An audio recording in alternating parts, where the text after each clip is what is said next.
देश में महिला सशक्तिकरण की बात होती है, सरकार महिला समानता की बात करती है, सरकार के द्वारा बेटी को पढ़ाने और आगे बढ़ाने की बात की जाती है।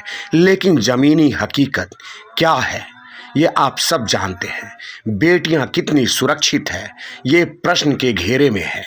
सरकार पर सवाल या निशान है। सवाल है सरकार से कि क्या बेटियां सच में सुरक्षित हैं।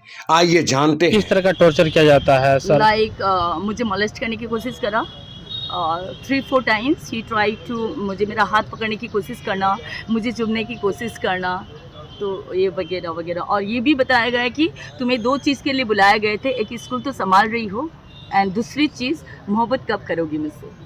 कौन बोल रहा है ये? Mister Afroz Akhtar, director of the school. किस स्कूल का ये है मतलब? नरकड़ेगंज सेंट्रल स्कूल, हरदिया चौक।